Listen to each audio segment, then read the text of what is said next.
I lean against her and pick up the blindfold from the bed.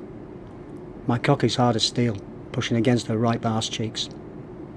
I have to control my breathing as the excitement in me builds. I tie the black material at the back of her head, blocking out any light. The sensation of not knowing what is going to happen can be so sensual. Tell me again, why have you been a bad girl? I stand inches from her face and look down at her. She hesitates with an answer. I run my hands over her nipples and down to her thighs. I slip one in between her smooth legs, pushing 2 fingers into her bare, wet cunt. She's already drenched, and I'm pleasantly surprised, since we've hardly begun. I withdraw my fingers from her and shove them into her mouth. She takes them eagerly, sucking her own juice from each of my digits. Your property drank 5 cups of coffee today. Freya whispers meekly, like a child who knows she will be scolded. Your property also had thoughts about being tied up and fucked by a group of men. This time her voice has an excited tinge to it. Maybe this was in fact a fantasy of hers. I don't know why, but it's actually turning me on, and I feel my cock get harder. Bend over, I tell her, bringing my face next to hers. I leave her in no doubt that I am displeased. She gingerly complies. At the same time, my hand comes down on her rear with a huge smack that pushes her forward. Her squeal is just as loud as the impact upon her flesh. My palm tingles under the impact and making me smile.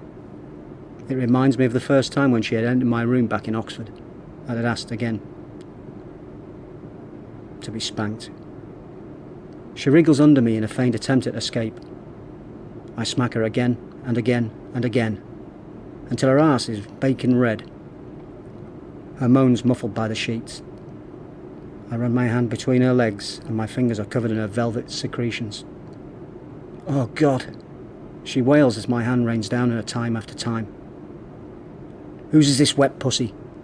My fingers probe even deeper into her and she convulses under my touch. Yours, sir. It's your pussy. She lifts her head from the bed so that I can hear her reply. Her answer makes my dick throb, and I stand back for a moment and admire her glowing red buttocks. Her pussy looks swollen, and the juices glisten under the bedroom lighting. I reach forward and grab the cuffs from the bed.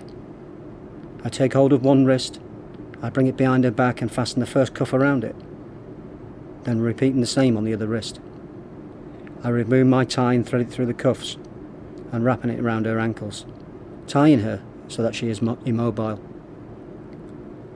I slide a pillow under her belly to prop up her arse. She's tethered, vulnerable, and at my disposal. The thought is electrifying. I pick up the black and red leather crop. Raising her body from the bed, I lightly slap her nipples, then rub them with my fingers. Once, twice, 3 times they stiffen to taut peaks.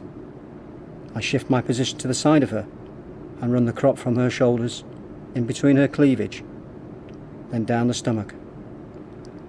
Oh, so very slowly, teasing all the while. The sensation of the soft leather on her skin produces goosebumps on her flesh. Freya is unable to protect her body with her wrists cuffed behind her back and ankles trussed up like a turkey. I place my fingers in my mouth and trace the saliva around her nipples, and she squirms at the touch.